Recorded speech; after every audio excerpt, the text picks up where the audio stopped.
Welcome and welcome to the present. How we're doing this beautiful Saturday evening after winning 4-2. Even though I have my reservation regarding the second half performance, I didn't like it, but we'll talk about that later. Let's get into nitty gritty, guys. Do me that kind favor. Please strike the like button. Very, very, very, very, very, very, very important. Let's make sure the stream is all good. Please strike the like button, subscribe if you're new here, and make sure you turn on your notification bell. One more time, like the video, subscribe if you're new here, and make sure you turn on your notification. Yes, we won today's match against Leicester, 4-2 goals from Trossard, Martinelli, and Kai Havertz. Yes, goals from Trossard, Martinelli, and Kai Havertz. Yes, we won the game. That's the most important. For me, the most important thing is to win the game first before we talk about any other thing. Priority number one, make sure you get the 3 points, followed by the performance, followed by we can talk about the amount of goals. Now, before this game, during my preview, I was confident that's not going to score a few goals. The so-called Dark at FC, we've been labeled since the last time we played against Manchester City. In the Premier League, I love the fact that some section of the Arsenal fans have actually made some great art with the Dark FC. We know the shenanigans in the media. There's so much hate regarding Arsenal. There's so much. How will I put it? The haters cannot just get enough because they can see the future is bright for Arsenal. They can see our trajectory. So I understand. Like if I was part of the opposition fans, I would not like Arsenal too, because I'm looking at their back line, I'm looking at their midfield, I'm looking at the future of the attack, and I can smell that in the next few years they're going to winning and go sustain at a different level. So I understand. I understand this. I understand this. So I get it, but somehow we know football is a beautiful game. Sometimes you just have to give kudos to who kudos are due. You might not like it. Like you just have to give, I don't like Manchester City. It doesn't mean I can't give them the applaudit when due. I don't like Chelsea. It doesn't mean I can't give them the applaudit for the last few games. They've been looking good. It is what it is. I can't change reality. I can't change observable reality and facts that are before me, even though I might not like them. I don't like some of those. I can't alter reality. It is what it is. Chelsea in the last two games are scoring goals. They are playing well. We can debate the level of opposition, but we cannot take away the fact that they are scoring goals and they're looking good. Now, taking back to Arsenal, you cannot debate the fact that Arsenal are looking good too. You might not like them. They might not be a cup of tea. They might be your favorite for the Premier League, but you can see they're in contention for the Premier League. It is what it is. You can't change that fact. So no matter how much they call us Dark as FC, no matter how much they want to question our discipline, even though the 2 red cards we've gotten this season are very questionable and debatable, it is what it is. Arsenal are that team that you cannot ignore. And they are here to stay. The quality of players are there. So you can't change that. You cannot change that. So before you continue to consume one more time, guys, strike the like button if you're watching the playback of your live right now. Please like the video, subscribe if you're new, and make sure you turn on your notification bell. So let's talk about the game today.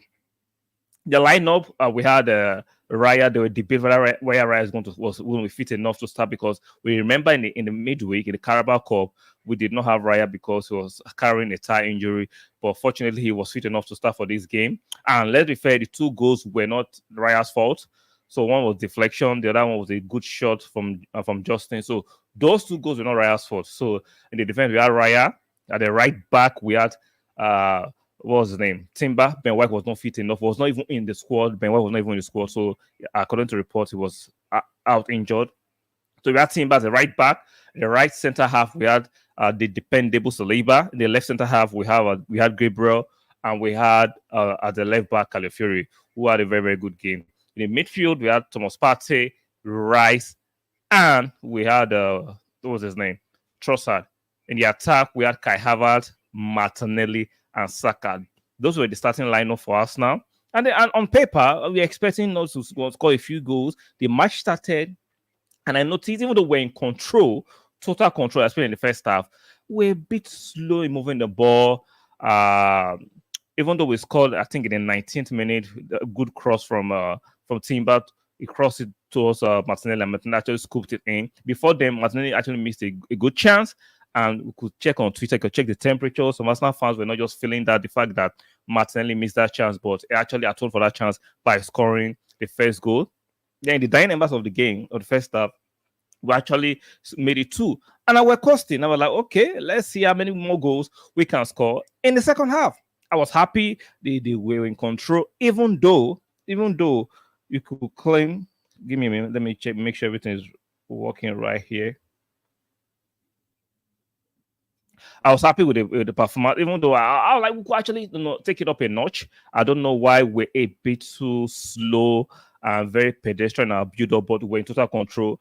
Leicester were very, very defensive. They were not offering so much, but at the same time, we didn't speed it up. Because I know Arsenal can speed up the game if we wanted. We have the quality of players to do that. But for someone we're just a bit too lethargic, taking the extra touch, the extra passes, and I was not just feeling that, but I didn't care too much because we took the lead and we actually went into the first half with 2-goal lead, which is healthy. 2-goal lead in the first half for me was healthy. Then in the second half, we conceded a free kick. Now, I'm not going to blame Kai Havertz for the concession of that free kick, that deflection. It can happen to anybody, so I'm not going to blame him. We made it 2-1, and we tried to, then suddenly in the second half, even though we started a bit slow, after we considered the first goal for considered against Leicester, I was thinking we'll speed it up. We didn't really speed it up that much, even though we had a few chances to make it 3-1. We didn't until we made it 2-2. And I was fuming because we did not learn from the concession of the first goal. And secondly, if you watch the second half very carefully, we're beginning to allow gaps in the midfield. Now, it's easy to scapegoat Partey. Oh, Partey's legs are gone. Okay, let's say Partey's legs are gone. Why was Declan Rice overly ambitious running forward, leaving Partey behind? Let's not forget, when we play Declan Rice, Partey, and Odegaard, the amount of work rate Odegaard gives in that midfield, a lot of people do not actually give Odegaard his plaudits. He does a lot of work off the ball for the team. And I'm sorry, as much as we love Trossard does not have the work rate of an Odegaard in the midfield. So you expect Declan Rice to understand that you cannot be running up and down and leaving Partey alone in that midfield. Partey does not have the energy, the agility, and the rapidness he had 2 years ago. Let's it doesn't mean he's useless. He's still a useful player. But for Declan Rice with the legs, not to understand the composition of the midfield, not to be running forward with Trossard, forgetting that Trossard doesn't have the work rate defensively, it's criminal for me. And we're beginning to see the gap. And I remember I was screaming at my TV that why is Rice leaving Partey alone? There was so much gaps. Rice and Trossard were joining the attack, leaving Partey and defenders at the back, which didn't make a lot of sense. I understand we are playing Leicester, we have to be attacking, but we have to be very sensible with the way we are attacking. And that was when Leicester equalized and made it 2-2. Just because we're not much more in control of the midfield anymore. There are too many gaps in that midfield. Then suddenly, Declan Rice begins to understand. See, I don't like the fact that we have to make silly mistakes to learn our lessons. I'm happy we won the game. Fair and square, we won the game 4-2. But those concessions of those 2 goals for me are not just good enough. Against a horrific Leicester team. Let's be fair, Leicester are not the best team in the Premier League. They are languishing in 15th. They've not won a single game. And they scored 2 goals against us. It's not good enough. It's not just good enough. Oh, I have Mr. Dayo here. Shout out to you. What's up? Sorry, man. How you doing? I'm good. Understand? We're live already. Can you imagine? Yeah, definitely. So let me make sure I'm holding forward before you join, because I understand you have to deal with certain things real quick. My brother, I had to attend to the real landlords and landladies of my life, the people that control it all. I understand. When they say jump, you say how high. How high? And I get it. How you doing, my brother? I'm all right. I'm happy you're here. How you doing? How was your day? It was a good day. How was the match? The match was good. The match was really good for me. The match was good. I think it was good. I wanted a clean sheet, but I tell people I wanted a clean sheet, but the bottom line is the other team are not there to sell granules. Do you Sure. understand? They're not on the pitch to sell ice cream. They're also there Mm-hmm. to Win. to play and win. Yeah. The two goals that they scored, kudos to them for giving it their all and getting it. The first one, the deflection that they scored, because we were cruising in the first half. We were in control of the game. We can't deny that. Okay, let me So ask you a question. I don't disagree that we were cruising, but don't you think the tempo was a bit slow? no, but that's what you do when you can't play gun hole football for 90 minutes. You score two goals, I understand that. slow Yeah. your tempo down, relax, control the game, conserve your energy, let them do all the running around and all the hard work. The first goal took a deflection of Kai Havertz, which is why Raya missed it. Raya was going in the direction of the ball. I think most keepers probably, we don't know. That goal could have gone in without the deflection, or Raya could have saved it. But any deflection goal, that is, I give it to the player for giving his all and getting the ball on target towards goal, which is why the deflection took place and Raya missed it. But a deflection goal then closes the gap to one goal. Yeah. And at 2-1, anything can happen, Can happen. no matter how good you are at the team. The second goal, that player had no business kicking that ball from where he kicked it like that. But he said, forget this. I'm going to give it a shot. Okay, before the second goal, I was screaming because of the period I just saw that we're giving them too much space in the midfield. There was gaps appearing in that midfield. That's what happens when a team pulls one goal back and you're only 2-0 up, because it gives them more confidence to play out more. You would then panic as a team because now you've just given up a slight lead. It's, they say, Mike Tyson says everybody has a plan until they get punched in the nose. I get that. We're playing very, very well, and then that one goal comes in. It shakes the team. It will, no matter how good you are, it takes a few minutes to get your original game plan back on, because now anything can happen. So now you are more cautious because anything can happen. They are more bold, like, hey, man, we can go in and get a 2-2. Let's go. That's why you see those kind of things happen. I think people tend to forget the emotional side of the football and just try to look at the technical and the skill set side of what players do. It's like, oh, these players are good. They should be able to just hold forth. But once you go, a team claws a goal back, it gives them a lot of boldness to come out and play some more. I might pivot and disagree a little bit, because I smelled the goal coming, because I'm like, yo, see, when we play with Partey, Rice, and Odegaard, we ignore the kind of amount of work rate Odegaard gives that team. Now, when we play with Trossard as that 10, he doesn't have the same work rate of the ball. So when I'm seeing Trossard and Rice run ahead, Partey doesn't have the agility he had 2 years ago. Unfortunately, he doesn't have the pace, the recovery, the sprint in his leg anymore. And I'm seeing our younger midfielder in the midfield that has the work rate and the energy, which is Rice, bombing forward and leaving Partey behind. I'm like, yo, what you doing? No, but see, no. If you're asking the younger midfielder to stay and protect Partey because Partey doesn't have legs, then Partey should not be in the team. I think that's unfair. I'm not saying protect Partey, but give us that baseline. See, we have to. I know, but that's my point.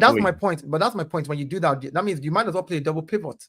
You're asking a midfielder that can carry the ball forward to still drop deep and stay in and around Partey just because Partey doesn't have legs. What Partey needs to do if he doesn't have legs is, like every other aging player, learn how to position yourself properly. You don't have to run anymore. Become the dictator. Jorginho, right? Outside maybe every now and then that he's made mistakes, knows how to position himself. He doesn't have legs like Partey. He doesn't. Definitely. Yeah, but he knows where to stand. He knows at what point, anywhere the ball is. Jorginho knows in this quadrangle, if I'm here, the ball can come to me easier. I don't have to run. If I need to drop into a deeper position, and he knows that him dropping into a deeper position in front of Gabriel and Saliba is balanced for him at the end of the day, because these two guys can always help him out as well. So, if Partey is making an error, not working to his new strengths for his age, you need to work to your new strengths. That's an error. I'll say that you have to understand the strengths and weaknesses of your teammates. Yeah, but the teammate has to understand it first as well, and not put himself in a position where he's like, listen, hey, he needs to understand. Like, if I have to understand it for you, that means I will consistently be covering for you, and you're never going to adapt to change. No, You're going to, but always players be cover like, for each other. They all cover for each other. I get that, but my point is, he also needs to do a lot of work. Thomas Partey is just 30 years old. We make it sound like he's, there's players who are, no, it's true. There's players, see, my African brother, Thomas Partey is not 30 years old. I know, even if he's 30, look, even if he's, okay, let's be realistic. Even if he's 30 at the same age with Ronaldo, even if he's 30 at the same age with Ronaldo, yeah, we just saw Pepe play till 40, 42. And we saw the rate at which he was playing. we can't we know what we are saying, right? Potter can tell us he's 31. We know he's not. The legs are very, very leggy. I agree with you, but I'm giving examples of players now who are also in their late 30s and early 40s and are still playing good. And Pepe just retired at 40. He still played for Portugal. So it's either Partey is old and cannot play and we let go of him, or we know that even at that age, there's ways to use players like that. At that age, I think that he doesn't have the legs he used to have, but he still brings a lot to this team. I think, and I agree with that. I just think we should understand when we are playing certain players, like Trossard now. I know Trossard doesn't have the work rate of another guy off the ball, so we have to understand when we're playing with Trossard, we might not get the off the ball work rate we get from Odegaard. So the team has to adjust in a certain way so that when we just go gongo like that and there's transition from the opposition team, we could get hurt. Because before the goal came, I was telling my friend when I was watching, I'm like, I smell a goal. And within 2 or 3 minutes, they scored because I was seeing that gap. That's where our inverted, because if they're coming down the middle and Partey is the first stop, that's why an inverted fullback should be able to assist if Trossard is already up front, because you need someone like a Trossard who is actually more of a technical finisher in the 18-yard box. That's why you need him than him being in the middle, really trying to support Thomas Partey. This is where Calafiori or Timber should be the people inverting to play a double pivot with Thomas Partey to assist him when they're coming down the middle. Of course, I would also ask Leandro Trossard to drop back and assist, but I would ask him to always be in front so that once we get the ball and we're progressing the ball forward, we have a better chance of someone like him up front who's technical that can which he did today, can put the ball in the back of the net. So I think the mistake is not even on Trossard because we're playing. The mistake is not on the midfield per se. Trossard for me. And it's not really a mistake. I'll just say we've not done it well enough with Calafiori and Timber to the point where they know, okay, we can either one of us, based on who's pressing first, can invert to play a double pivot with Partey. And another person who I would actually put it on is my box-to-box 8, which is where Declan Rice comes in. Declan needs to be running back to help Partey. That's what I was saying. That was my argument earlier. So it's Declan Rice that I would be looking at and not Leandro Trossard, because we know Leandro Trossard is a forward. He's left wing center striker. But he's made to play auxiliary 10 because of lack of Odegaard right now. Yes, so I agree. So I'm saying so that role that he's playing, he can't. He's just filling a profile, even though he's better as a forward. So yeah. So I think it was a good game, honestly speaking. 4-2 at the end of the day. You see that the scoreline flattered us a little bit? Do you think so? No, I don't think the scoreline. Leicester were in the same position that we were in last week against Man City in the last half of the game. Ball after ball after ball after ball after ball, where City was hammering us until the last second where they got to go.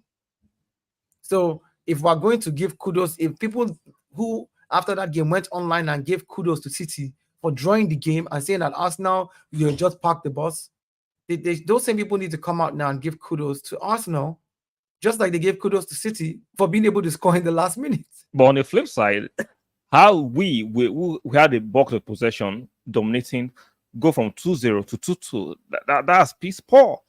As much as we are Arsenal fans. It's football though. We can't. I've watched games in the past. I don't know if you remember. I don't remember which team it was that beat us. They scored 4 goals. Reading. Yeah, I remember that game. Carling Cup.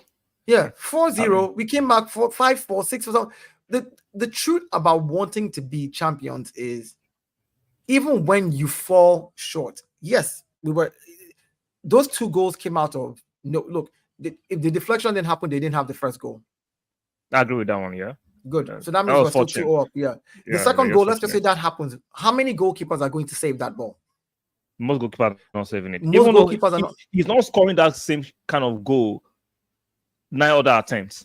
Not exactly. So my point is, these were two phenomenal goals that were scored because they tried it. The player tried it. He said, I'm gonna kick it.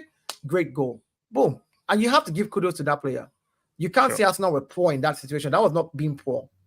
Because that particular goal, 9 out of 10 times does not go in. The right side Arsenal was poor was the defending towards him having that chance to actually hit the ball at that position. The way he, that's what I'm saying, the place and where he hit that ball from, no defender would have thought, nobody in the world thinks that ball is going in. That's what I'm saying. So no defender is marking that out because where you are is not a position where that ball should be going in anyways in the first place. Calafiori's goal against City, nobody's thinking that ball is going in. Going in, yeah. That's why nobody's marking him. This is exactly what happened with Calafiori. Because from that position, it's like, dude, I don't care. There's people in front of you. You snap that ball, it's not going in nowhere. But it went in. So we have to. Was City poor in that position? Did they for not marking Calafiori? No, they weren't poor. You know, it's yeah, I hear you on the time. Sometimes defenders are like, you can because of your positioning, you can have time. I can always come and beat you. Yeah. Do you understand? Like, I don't have to rush and leave where I'm defending because I'm leaving the gap. If you lob the ball over me to your striker, that's a goal as well. You see what I'm saying? So I wouldn't say that we were poor. I would say, you know, Leicester deserved what they got because they gave it a shot. Like the same way Calafiori last week deserved the goal he got because he gave it a shot. A shot, yeah. So that's how I look at it. In those kind of situations, were we playing better than them? Yes, we were. Those two goals came from nowhere. So it wasn't like we collapsed and we were just terrible. And then the goals happened. No, we were still playing better than them. The deflection, Havertz was trying to defend. Boom. Yeah, went off him. When, you know, Raya was already this way, went back that way. Kudos to Justin for actually attempting that ball. Attempting that shot. Yeah, because that's what you do. That's what you do as a player. I can't take that away from them. You know, but what I can say is we were not playing badly. So these things happen in football. Both teams are there to try to win. The good thing is we showed the mentality that regardless of what happens till the very last second, we're going to keep trying to put the ball in the back of the net. That's what counts. Yeah, I'm happy with what getting counts. 3 points and really showing that mentality. In the second half, we literally camped in their side. We were literally on their half throughout. Literally, if you go look at the stats, we were doing what City did to us with 10 men, to them with 11 men. And I knew that we were going to score eventually. I was just like, the goal is going to come. When it got to 90 minutes, I'm like, how do I defend Arteta today if we draw this match? Because City has already drawn, right? So if for us to just hit on home the advantage, and if we drew that match, how do I explain to the naysayers who want Arteta's head figuratively on their plate? That's just his game. No, because the thing about it is like I trust this team implicitly to the point where when they are, I'll tell you what happened today. When City was playing and City was 1-1 with Newcastle, yeah, I still believe City was going to go on and win. Like, you look at that City, like, City is going to still win this game. That's how I feel about Arsenal now. But the people who don't believe it, because you can't say we're going to win the league. We can't say we're the better team right now, or we have a better or one of the best defenses because Liverpool still has objectively, like we can't say all these things, and then when we're 2-2 to a team, no matter what team it is, we're like, oh man, how we no. What I'm saying is, even though I understand what you're talking about, and I think I allowed, and I want us to have that. I think we have that mentality, but there are days that the ball will not just go in, right? That no matter what you do, the ball will not just go in. And you have to give kudos to the goalkeeper for Leicester today. That guy kept them in the game because we could have scored 7. Do you know how many attempts he saved? Which were beautifully well taken. Premiership record saves, number of saves today. Yeah, you see that. So the context is this: not only were they amazing balls towards goal that other goalkeepers probably would have fluffed, he just made amazing saves. That guy kept them in the game. So there's days like that in football, but this is where you tell yourself, this guy is having a special day. there's nothing I can do that wants to pass this guy, but I'm not going to give up, which is what we did eventually. Leicester's goalkeeper was having an amazing day. Justin was having an amazing day. When players are having those kind of days, the only thing you can do is bank on your luck and just keep trying. Because even if you're having an amazing day, if theirs is above yours, you just have to keep trying till your luck breaks through. And that's what champions do. You find the way to score the goal. And we did it. So, that's the most important thing for me. We're not a team that gives up anymore. So let me ask you a question. When you saw the starting lineup and you didn't see Nwaneri there, were you surprised? We're like, Nah, I'm not starting him yet. I like what he did with Bolton, but I'm not starting him in the Premiership yet. Why? If I may ask why? I still think that Arteta's way, and I buy into his philosophy this way. Arteta defaults to senior players. Okay. You might be talented and good, but he defaults to senior players because is that always right? No, because they've done it more times than you. So does that make it right? No, here's what I'm saying. Hear me out. Okay. The chances that they would fluff it is less than, because you haven't done it as many times. You may be talented. Don't get me wrong. You may be more talented, but because you haven't done it enough, and the only way to do it enough is in this league, in the cups, getting those chances in the cups, giving you the confidence in the cups, allowing you to play in those type of games, bringing you in. Look at it. He had a shot on goal today, giving you a taste of both sides, and then also, managing a player properly and being able to integrate him into the team, not just throwing him in the deep end. Because you throw him in the deep end and he flops in this one game, everybody's like, oh, then bench Nwaneri. That he didn't play very well, 90 minutes, he didn't do this. We can't. We have to find a way to. We know what to expect from Leandro Trossard, and if it doesn't happen, then we're like, oh, what's wrong with Trossard? Get me Nwaneri, But Nwaneri is the future. And you have to find a way to gradually, this idea that because we think he's super talented, United did it to Mainu. Look at Mainu now. They dropped that pocket in the deep end last season. The first beginning of last season, he then got injured, went out, then came back and carried them on. Literally was the better player for the whole season. And this season, he's not really been up to scratch now. Suddenly, is this a case of one season wonder for him? I think for United, I think the team is just horrible. No, I agree with you, but I'm saying, but the one player that shined last season is not longer shining now. So I'm talking about just that individual player. Forget the team, just the individual performance of the player. My question is, if they had managed his game time properly and integrated him properly, even though the team was but integrated him properly, I think we'll see better progress. Nwaneri should be playing. My sorry for that, right? See, when something is new, it still has his novelty around it. So for me, even last season when people were lauding, what's his name? Kobe, I told people calm down. He's a good player, a good prospect, but you guys are exaggerating what you're saying because they've seen it last season. They expect him to improve to the next level, and they're now seeing that increment.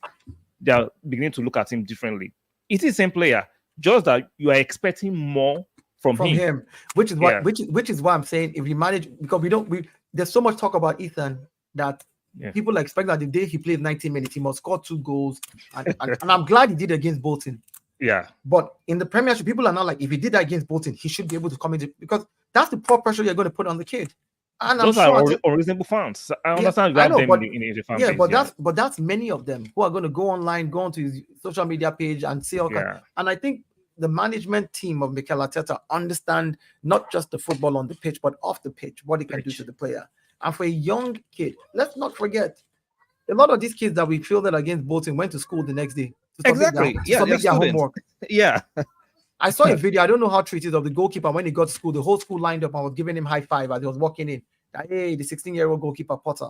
I don't know if that truly was his school, but I saw a video. But what I'm saying is we have to learn to manage. Yes, technically, this kid is sound, strong. He's good on the ball. But he's still 17.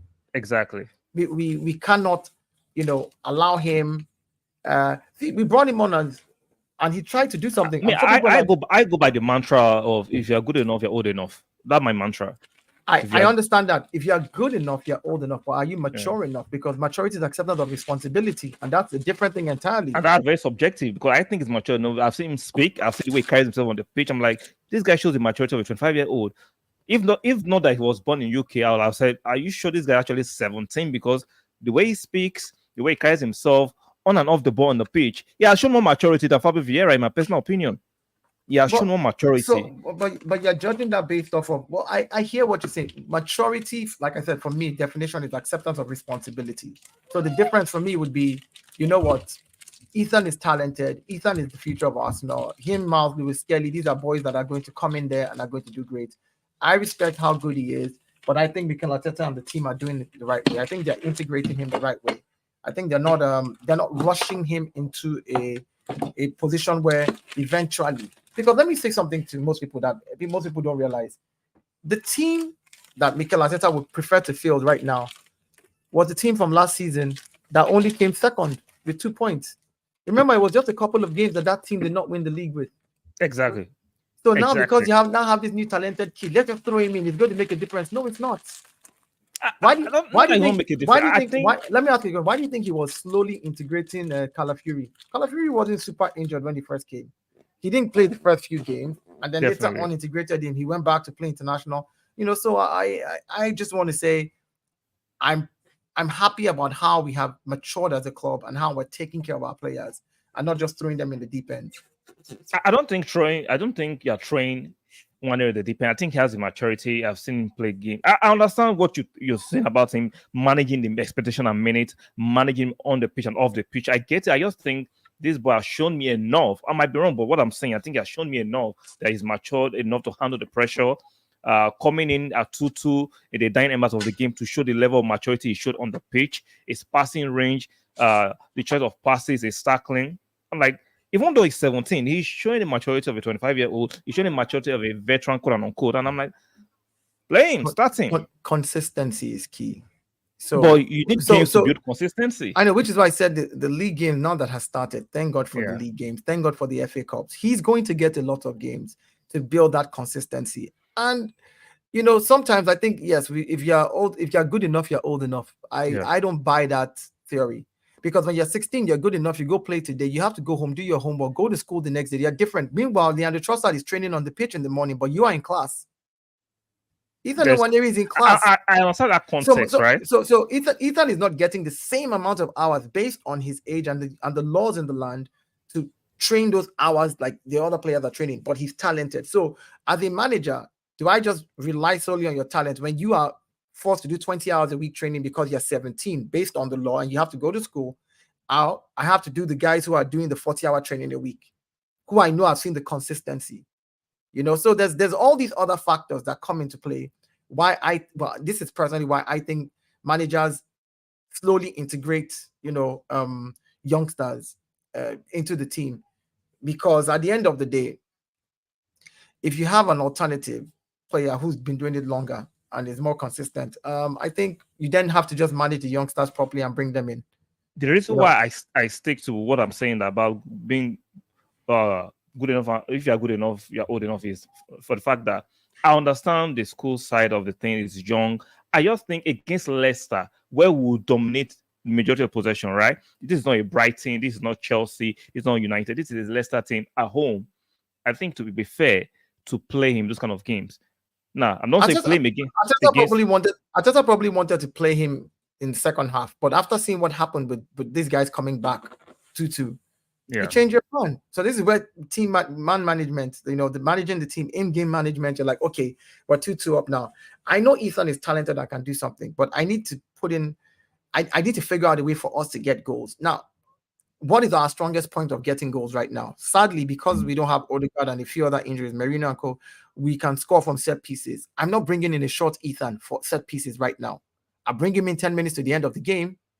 You see what I'm saying? I'll bring him in 10 minutes to the end of the game when I see that we've tried a few set pieces and it didn't work, and then let's now try Ethan's way. But I'm not giving Ethan 30, 40 minutes when if we get 4 or 5 set pieces, he's not one of the biggest guys that can jump up in the air there and go and head it. Everything is not height. No, I'm not saying everything is height, but I'm saying if that is one of your strong suits, it's like if you're a boxer and your strong suit is defense, right? Why not lean on your defense and make sure this guy is not able to hit you until you can score a few points and win on points, right? Arsenal, but we know we're good at set pieces. When we're 2-2 deadlock with a Leicester that is playing the low block, we know we'll get a lot of corners because they're playing the low block. They will defend for their life. So the more corners we get, the more chances we're going to score. Why do I want to bring in an Ethan at this point? Because if you saw when he came in, the but that's what I'm saying. He was in with Saka made us. Listen. I get that, but my point is, I will play the low block with them the way they're playing it, win the corners, and try to score the corners that we score. Then if I score a goal or two, then I can bring Ethan in, because now I've changed the forward line for them. Now Ethan can come and do his Ethan skills. He can come and show what he's made of. Let me ask you a direct question there. So you won't start Ethan in any of the Premier League games this season? No, that's not what I'm saying. I said I won't start him right now in any of the, because of where we are at. Number one, on the table, look at the table. Right. I trust the kid to eventually become a great player. Okay. He's going to have a lot of cup games and FA Cup games. I have to manage the minutes that goes into his legs. If I start playing him in all the in a few Premier League games, then I'm playing him in all the cup games and I'm playing him in all the FA Cup games. That kid is going to burn out. That's what I'm saying. I'm not asking for to play him in all the cup games. No, so I'm saying so there are certain teams that, and it's not based on how weak the team is. It's based on the style the team plays. So if a team plays a certain style, as a manager, I say to myself, does Ethan suit this style? But my first 11 suits it because my first 11 knows what to do with the ball, off the ball and on the ball, right? So I will play my first 11 against that team. Or, you know what, in this game, I'll play Ben White in right back and not Timber, because of what Ben White offers against this type of team. In this type of game, so the games that suit Ethan's style, I will play him in those games. So give me an example of games you think that will suit Ethan's style of play. That's the problem. You have to plan based on who you're meeting next. And a lot of these teams this season are playing a different style. Last season, a lot of teams played us on the low block. This season, nobody's really tried to play us on. Everybody we played. Brighton brought the game to us. Aston Villa brought the game to us. Exactly. City brought the game to us. Nobody's played us in the low block. So you look at the setup that we've had. We've had tough runs at the very first 5 games. We can't risk, for a kid that good, you don't want that super extra pressure on him. You want to actually get his season going good so that his confidence is not broken. I see your point. I just remember resolutely that I just think that kind of games against Leicester, against Ipswich, I think can start those games. I don't think so. I would also say something else. Yes, he can, but you see, you also need to, the factor is Leicester is coming from the Championship. The Championship is a difficult league. Those guys are rough. Ipswich, same thing. Those are rough teams, bro. Those are guys that enough. I'm not saying he's not. No, I'm not saying he's not durable. Don't get me wrong. I'm not saying he's not. I'm saying because of the way they play, then I have to play the bigger boys against them, the stronger boys. I'm not saying he's not durable. Saka is, but we saw Saka for the longest when he first started. He wasn't so durable. Saka just became durable a couple of seasons ago. Oh, Saka used to get shouldered, but now he's now badges here and there. Yeah, I mean, Ethan, I saw him today really badge a player off him, bounce the guy off him. Great, good stuff. Can you be consistent with that? And if you can, show it to me in the league games because there's going to be a lot of League Cup games for you to play. So show that to me there. And then in the Prem, I will sub him when I need to sub him. And then in any game that I need to start him, depending on who we're playing and the research we've done on how the team has played so far this season, then that's when I'll decide to play him. But he won't be the number 1 on my list because Odegaard is injured. I'll change my entire style if Odegaard is injured on that right-hand side. Okay, that's fair. Let's move forward. So, how will you rate the performance of the whole team today? Like I said earlier, before other guys join, guys, do not forget to like the video. Very, very important, guys. Like the video. We need more likes on the video. Please subscribe if you're new here, and make sure you turn on your notification bell. Don't forget to follow. You can see Dio's channel here, Banter the page. Very important. Go and like his video, subscribe to him, and make sure please subscribe. You guys subscribe. Yeah, subscribe to the Arsenal Precinct, and please like the video and share the video, please. Thank you, ladies and gentlemen. Exactly. Thank you so much. So share the link with your friends. Share the links with your friends right now. Invite 2 friends to come and watch live right now. Exactly. If you can do that, you have made my day. Exactly. Thank you so much for that advert. And make sure you can see his channel right there, Banter on the page. Go and subscribe, go and like his video and support him, right? Very, very important. So for me, even though we scored 4-2, like I said, I was livid that we considered 2 goals, but it is what it is. Like we saw that those goals were not necessarily defensive uh, accident by us, because at certain times you can't control what the opposition does sometimes. So, but I just think we've not played to our full throttle this season. Do you think we've played to our full throttle this season so far? No. We've not played. We don't have a full throttle this season. Yet. If you listen, we don't. If you listen to Mikel Arteta properly and you hear the things that he's saying and how he wants this team to play, he's taking it game by game and setting the team up against every team the way they should be set up. Right? You see, that's what Mikel Arteta is doing. He's not saying, "Oh, this team is going to reach some height," because I think a lot of Arsenal fans are waiting for Arsenal to reach January of last season's height, where just smashing everybody 5-0, 4-0. Yeah, exactly. That's what people are looking. That's what people are looking for. Yeah. I don't think necessarily that's going to happen this season. I think because of the way we're playing this season, where we know, like I tell people all the time, we know we can score from in different ways. So we're going to lean on our strongest point, which is our defense, to make sure that we try not to. The goals they scored today, again, kudos to Leicester. I think nobody should come here and try and take away from what those guys did. Justin, the first goal, if you miss every chance you don't take. He took a chance, it deflected off Havertz. Go, forget it. We beat City last season with a goal deflection from Martinelli. So I would take it. You have to give it to him. The second goal, I say it again, he had no business hitting that ball from there. But just like Calafiori had no business. My grasp was that we shouldn't have even allowed him to get to that part. But that's my place. The point, the part of the pitch where he hit the ball from, it's like Calafiori last week. That ball, when he hit it, you didn't think it was going in until it went in. Sure, to be fair. Sure. Yeah, so that's exactly. Yeah. Every City defender was like, yeah, this can't go in. Even the keeper is probably like, nah, this can't be happening. The same thing today where he was hitting it from, I didn't see that ball going in. Nobody saw it going in until it went in.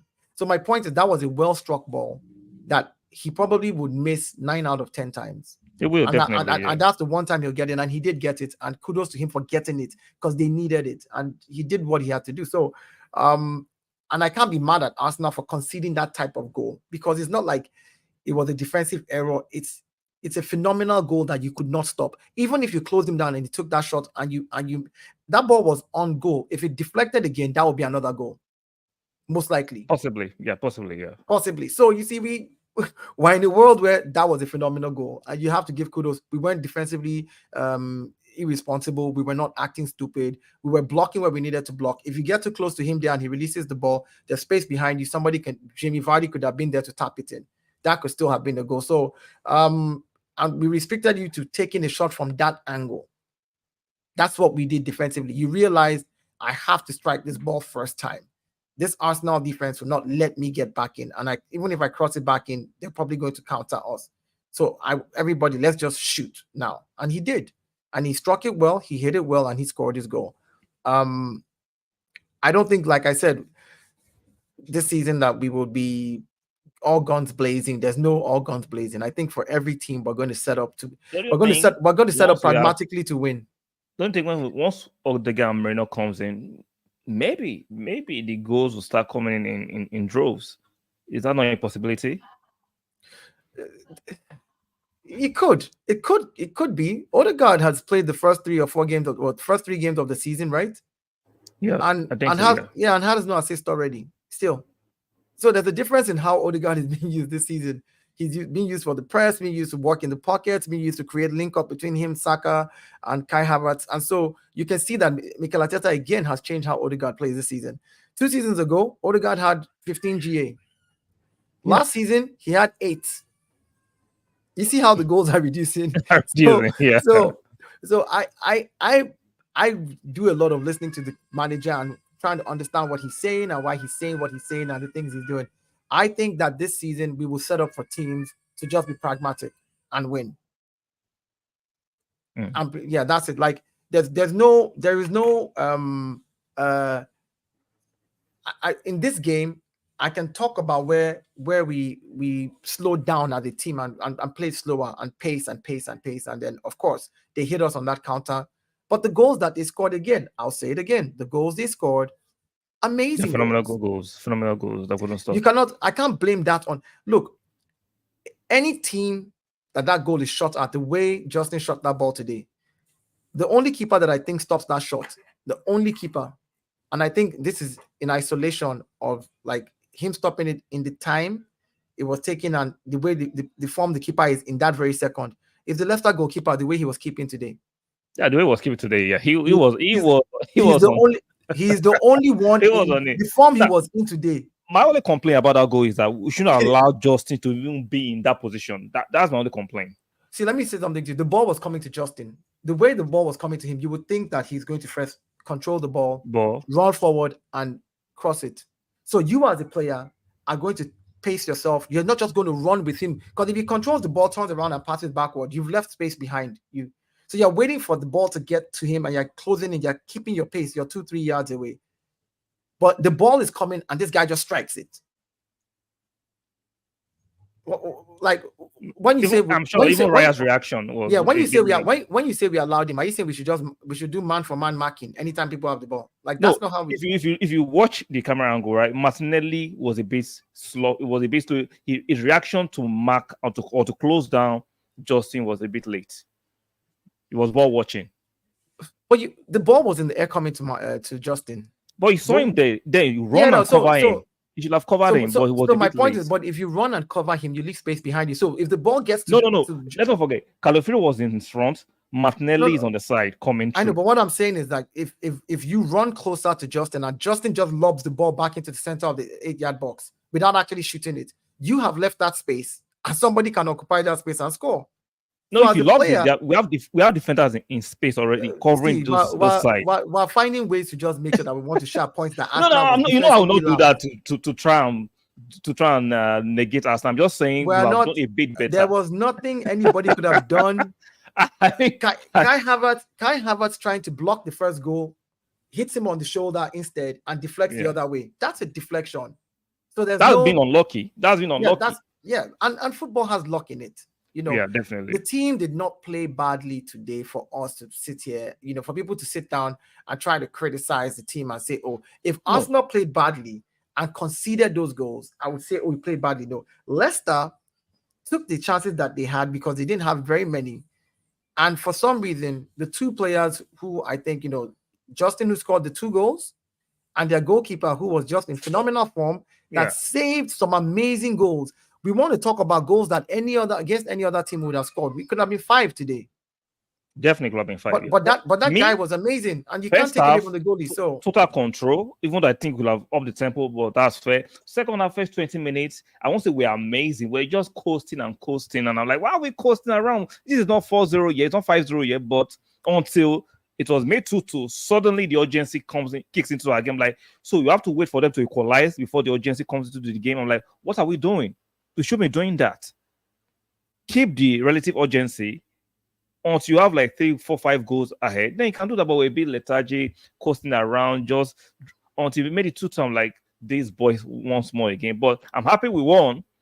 But like, I don't like that lackadaisical behavior sometimes that we like to introduce in our game state sometimes. Or am I overreaching? It's not. Yeah. I personally, I think a lot of fans are overreaching. Lackadaisical? No, we were not lackadaisical. The goal the first goal was a deflection. Like, what do you do about a deflection? So I understand. 2-1, right? Hold on. Was City lackadaisical when we scored the Martinelli deflection? No, they weren't. The defender went for the ball to block it. I'm talking about the second goal. The second goal, again, that leading to the second goal, like I told you earlier. Leading to the second goal. The other team did not come to sell granuts. I've said it many times. Sure, but we are superior to them. So we will have spells of time where we will have the ball and spells of time where they will have the ball. Sure. And this was their spell where they had the ball, and no player should, in his right mind, be hitting that ball where it's,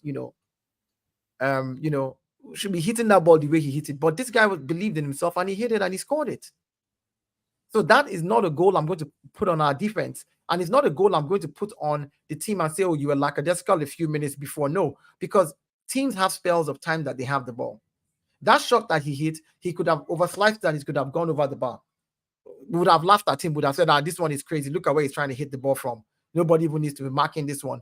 But now suddenly the ball goes in. We're like, oh, Martinelli wasn't marking him. Well, this person, now we want to figure out who was marking him and who wasn't marking him. Well, let's be real. Martinelli should have been marking him. Let's be real, Dayo. If I wish I had a still clip and I kept it on my slide. I've showed it to you. Martinelli should have done better. I'm not overly criticizing Martinelli. I'm sure he could have done better to prevent that. So it is what it is. We won. Hold on, I'm coming. I have a clip of it. I have an image of Okay. it now. Okay. I have an image of it so that we can analyze this, because I try to be very, very, very super objective, and also I'll criticize the team if they did badly. Like, I don't think we played badly today. I don't think we played terribly. I'm not saying badly. I'm Yeah. just saying there were And I don't spells of think- the game and I that don't think that- we were just a little bit flat. A little bit flat. That happens in games. You can't be 100% throughout the entire game. You will burn out. But What are last we week, Listen, we were more than 100% last week. Last week we were basically. Did you see the burnout when that goal went and how players just slumped? It wasn't because they were of the goal alone. They were done. Exactly, but let's keep a baseline of performance. That's what I'm asking, whether it's against Man City or against Leicester. Let's keep a baseline. Listen, we did this 2 seasons ago where we were gone home. Remember, we were gone home. We went for everything. We were beating teams. We're rushing everybody. Blah blah blah. We did it 2 seasons ago. What happened towards the end of the season? But we're not rushing this time. I'm just saying let's keep it ticking, but let's not over slow it down. I'm not saying go 100 miles per hour. No, that's you can't maintain that standard throughout the season. But let's at the same time that starts playing at walking pace, especially when it was just 2-1. It was 2-1. You can't have that such temerity to be playing that slow at 2-1. But that's a precarious score line. It's a precarious score line. Okay, so let's be realistic about this again. A team just scores against you. The first thing you want to do is not go gun-ho back at them. The first thing you want to do is regroup yourself, make sure that you get yourself in a position where they are not able to score. So you have to slow pace and pace things down. You can't just say, oh, you're in a precarious situation now. All of a sudden, boom. It's like saying, my house is burning. Okay, let me go and turn on the fire. Let me see, will I use water? Will I find extinguisher? And I thought, no, you got to calm down, relax. This thing it's happened. The goal has been scored. All right, let me sit down. Let me take a look at what else I need to do right now to regroup myself. And that is something that, you do as a team. It's a team sport. So this is the steal here. Nobody's expecting this guy to strike the ball from here. Look at Trossard is closing him down already. Calafiori is standing right in front of him. Gabriel is scanning so that in case he crosses it back across, there's somebody there to defend it. Why are we blaming Martinelli in this case? Like, what are we? So my point is, hold on. This is before the ball. The ball is in the air here. You can see it. After being struck. Oh no, okay. No, not after being struck. The ball is coming to him. Coming to him. Trossard is closing him down. So the point is, even with somebody closing him down this close, if you put it on full screen, you see how close Trossard is to him. You see how close Trossard is to him, and yet he struck the ball. That's a phenomenal goal. You can't put that on. Remove my name so that they can see Trossard's leg very well. Please, thank you, sir. But you see what I'm saying? Like, look, everybody's ready for this. Like, okay, is he going to cross back across? Nobody's expecting that kind of phenomenal shot. So, how can I say they didn't? In between these three people, that ball still somehow found its way in. He was having a phenomenal game. That's all it was. So when it says, enough time to close people down. We see that Trossard is closing him down already. We see Calafiori also coming in front of him. We see Gabriel moving into his own left over there so that in case he crosses the ball to the back post, he can also cover that. So in this position, if you look at it again, you'll see there was a player that Gabriel was keeping his eye on Gabriel's right, who could run into space if he just lobs it there. So, that's just a phenomenal goal. Let's not find ways to criticize. If a team scores a beautiful goal against your team and your team defended the way they're meant to defend, but that goal went in, it's because that team, that player, or that at that point, that goal was phenomenal. We didn't concede crappy goals. It wasn't defensive errors. So I can't blame them. I don't see any defensive error in that. I've watched the clip over and over and over again after the game, and I was like, you know what? Kudos to James Justin. The strike was a phenomenal strike. I also think that we'll have closed them down more, but like you just showed us right now, is a Trossard was even there. Trossard was closing him down. Trossard was even close, and you saw Trossard in motion, which means even James Justin was not moved by anybody closing him down. He just struck that ball. So we can't say the ball traveled so far. He had time. Trossard had closed him down, as we could all see in the image. But not, this Trossard is right there. Trossard is right there. Any other player would have thought, oh, this guy might mark me, but he's in the box, or he's just in the he's in the box. So you think, I could get a penalty as well. Let him tackle me. And you're thinking 25 billion things, but nobody's thinking this guy striking that ball the way he did. So. So that's really? fair. Oh no! Oh really? Trossard was late. Mike, you know what? Yeah, so you know what? You want them to clatter into him inside the 18-yard box again. That's another reason why you close up the player so that you force them to either pass the ball. Like, you're not just going to go into a tackle, then you commit a penalty, then we'll come here and say Calafri is such a calamity. He went just a clumsy player. Look we will find a reason to. These players are professionals. You're looking at the image, and yet we still find reasons to just lay blame at their feet, and it doesn't work. With me, it doesn't work because I'm objective about what I see. Still images can be very, very sometimes. I've watched the video. Still images can be misleading sometimes, right? But I've watched it. Yeah, they can. But in this case, I've watched it, and everybody's watched the video. Everybody saw the goal. We just want to find a way to lay blame. No, let's give kudos. No, not you. I'm saying generally. Trossard was late. Calafri was no. Let's not do that. They were not late. They were not defensively irresponsible. Let's give kudos to James Justin to the strike. Yeah, for the goal that he scored. That was a phenomenal strike. That would still probably have hit Calafiri on the back of his head and still deflected in at the force that he shot it at. So even if he wanted to get close, and if you say, oh, they should have closed him down even more and tackled him, this guy is in the air about to shoot the ball. Do you see how he's off the air? The ball is coming down. This guy, James Justin's feet is off the ground. Let's not do it. It's a good goal. It's a good goal. So it's a good goal. Somebody that was flying, ready to shatter the ball. I wouldn't have been surprised if that ball exploded when he kicked it. Poof, and then they have to bring in a new ball. I'm telling you, because the force he hit that ball with, I was just like, I didn't think he was going to go in, but when he went in, I was like, you know what? Round of applause. I was like, round of applause, man. You can't. The defenders did what they could do in that position. Remember, Calafri was also on the yellow. Exactly. Because he wasn't late. He had to be careful with the tackle he was going to put in there. You just made me pivot to the next topic. In the games Calafri has played this season for us, every single game, he picks up a yellow card. Is that kind of irresponsible? Nah, he takes one for the team. The guy knows how to take one for the team and when not to. And they're players like that. They're players that have a lot of yellows in their careers. But so he's going to be dealing with a lot of suspensions in our team then? Well, it's all depend again. So today's yellow, I don't know if that was a yellow, but the referee gave it. I had to argue with my guy, Mr. Fosa, who told me, the referee was just being a dick, which is possible. That I just think he has this is third or fourth yellow. After 5 yellow, we get 1 match suspension. Then after 10 yellow, 2 matches suspension. And I don't want our players getting unnecessary suspensions when we have to play certain games. So I'm like, I like you, but you have to just watch the concession on yellow cards. Another thing is let's reel back again. The FA this year and the PGMOL, the Referees Association, have made it clear that this year they're going to give a lot of yellows. We've seen it. So I'm not really out now to blame players anymore this season. I'm just going to let it. The referees are crazy this season. There was a game this season where there was 14 yellow cards in the game. Cards. That's too much. So So my point is that they've decided that that's what they want to do this season. So no matter the slight tackle or the slight shoulder push that you put at the defender and they give you a yellow, am I going to blame you for that? These guys want to give yellow cards. So are you asking them not to do shoulder tackles anymore or shoulder to shoulder? Calafri's tackle was a shoulder to shoulder tackle, and here they were given a yellow. So they're giving yellow cards for players. You saw today, what's the yellow card? So I can't show any emotions as a player when I feel like I'm cheated. The game is an emotional game. Yeah, there's men running, adrenaline is pumping high. Sometimes you can't control certain reactions. I'm not saying you swear at the referee, but come on. As long as you're not abusing the referee, you're not cursing the referee. If you're just like if a player just says, F me, man, F me, why did I miss that?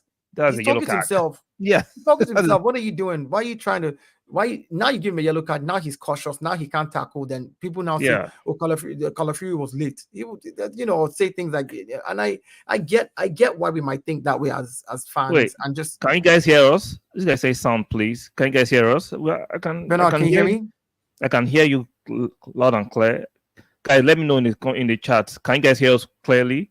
I don't know what you guys saying. Sound, please. Yeah, I think he's the only brother. Let me say Yeah. this, Cyrus. I see your question. Yeah, we needed to have scored more goals in the first half, not necessarily from set pieces, but we needed to shoot balls.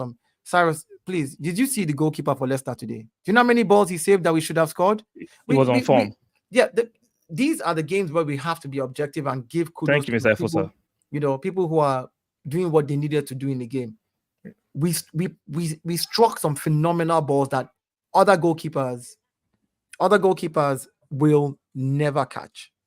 Sure. He was on form. Phenomenal. It was his day. Look, my man of the match is Leicester's goalkeeper. I don't care what anybody says. That was my man of the match. I'm just talking pure football now. I'm talking pure football. So the keeper was outstanding. There's nothing in those positions. We can't then say, oh, we should have scored more, because we did try to score more. But this magical guy was there. He was just on form. It was his day. So the fact that we then had to, the only way to then win this game was to show mentality, which is we're not giving up. Somehow, some way, this ball is going to go in. And guess what it took for the ball to go in? A Trossard deflection. Sure. Yeah. That's what it takes to beat a goalkeeper like that. It's like that on that day. Look, Haaland, give us Haaland in this game as our striker. We weren't scoring against that guy. In the form he was, the way he was looking, I was like, but in my head, and again, you said keep shooting. We kept on shooting, and eventually we got a deflection. From the 18-yard box, 6-yard box, we kept on shooting. But eventually we got a deflection. Ethan shot when he came in immediately. Boom, boom, boom, boom, boom. Ethan is shooting. Keeper is saving a last angle corner, to the right. I'm like, how is this guy reaching this ball? Like, there's balls that you don't expect for him to, save, and he did. So kudos to them. Kudos to Leicester for doing what they needed to do against the Arsenal team that was relentless, because we were relentless. Let's not do this. If you play 15 minutes gun-ho football, you score 2 goals, and then you slow down to restructure yourself and pace yourself so that you don't burn out, and then the other team hits you with phenomenal goals that you're like, first and foremost, these are goals that would 9 out of 10 times are not going, but have gone in now. It is what it is. And then their goalkeeper on the other side is just amazing today. You just have to go with, I'm going to keep pushing until something gives. That's the only way to beat it. That's very to look at. I also feel like there were times where a bit too relax, and which we can encourage the opposition team that they're a bit relaxed. Let's see whether we can hit them. I understand the momentum of when they reduced the deficit to 2-1. They had momentum, right? I understand that, but I just think there's a balance of us trying to restrict them. But to be fair, we won the game. You won the game. It is what it is, and let's continue to win more games. I've not asked you about Rodri, because the chatter and the narrative is that now that Rodri is out for the season for Manchester City, Arsenal has to win the Premier League. Do you share those sentiments? No. So people saying that City is Rodri FC. These City fans can't make up their mind. 1 minute, we can win without Rodri. What do you mean? No, let me tell you what. This is City fans at the beginning of the season. We played our first 4 games without Rodri, and we've been winning, man. Who told you that we need Rodri? Exactly. Who told you we need Rodri? I mean, mate, we've been playing without Rodri. We've been playing without Gundogan. We've been playing without Foden, and we're winning, mate. We're winning. Okay, all right, okay, fine. So now that Rodri is injured, why are you all panicking? Because their best player, in my personal opinion, I think. But they said, yeah, in my opinion, he's their best player. But we've been playing without our best player, and we're winning games. Okay, so you can go the whole season without him then, because you haven't used him at all. Then you use him and he gets injured, and now you're panicking. Oh, my season is over. Arsenal better go and win the league now, because without Rodri, like, which one is it? We can win without Rodri, or we need Rodri. Like, we know a lot of fans be capping. It's the trying to build a narrative for me to try to paint. Arsenal. They are beauty. No. I'm saying it's them trying to paint a narrative and paint Arsenal in the light where it's like, oh, we have to quickly make an excuse now. Exactly. So that, right? If Arsenal doesn't win, we can say we didn't even have Rodri. That's what they're building that narrative for. It's not because they genuinely believe that, Arsenal can go on to win it now. If you look at the table as of today, and you look at the form that every team is in, and we're going to go by that. Let's just say the first 6 games, we go by the form that every team is in. We go by the way every team has been playing, and this is how we all play till the end of the season. Liverpool win the league. Sure. based on form. That's not what football is. Yeah. Form changes. It's a marathon. Yeah, it's not a form sprint. changes, time changes. Yeah. So and we're talking Pep Guardiola. He's going to find. Pep has won the league without a striker.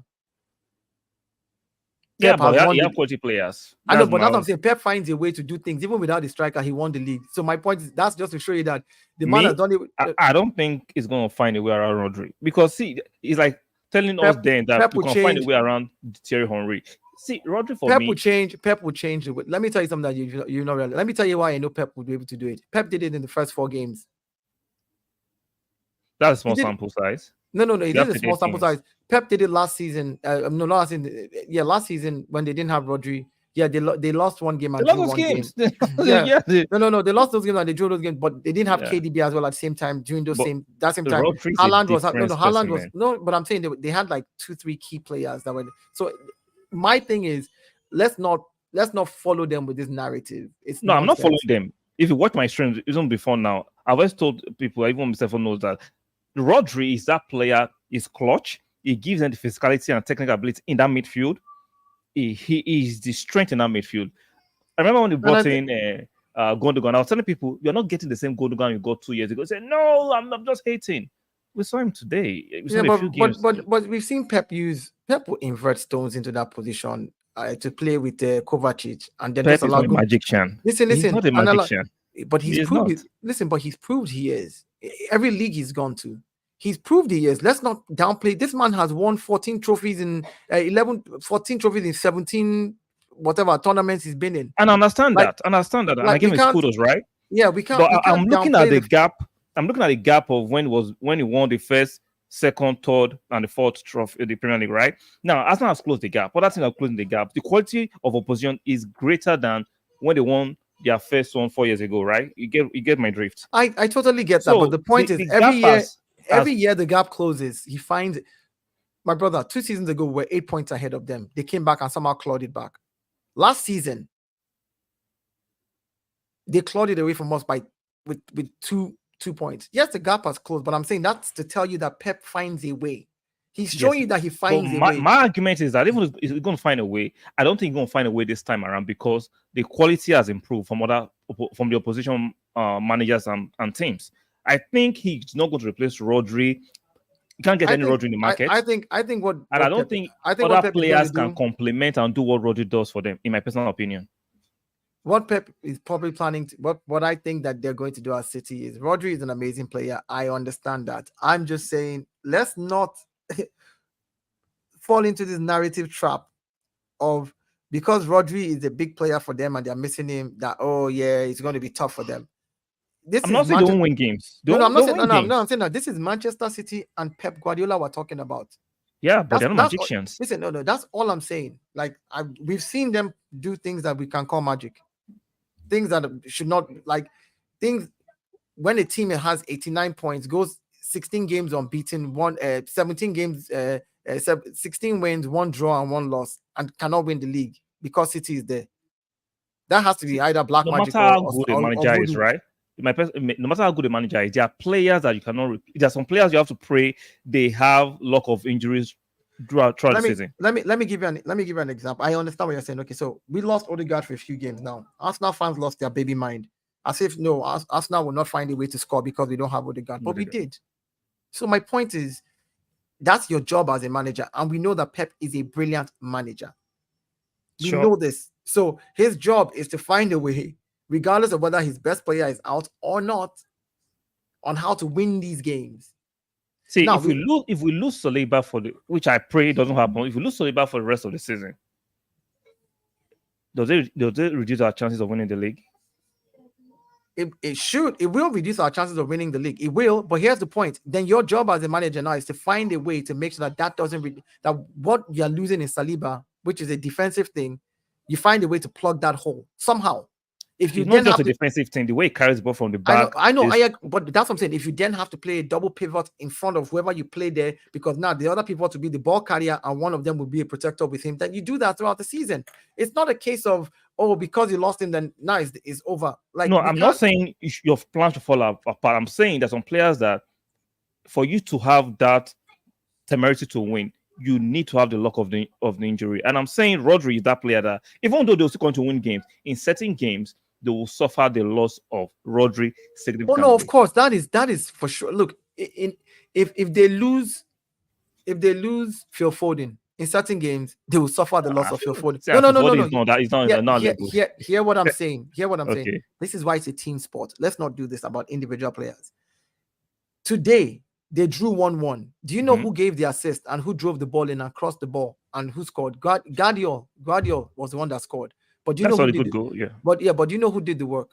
The player that everybody underestimates and says he's rubbish in the team. It was Jack Grealish.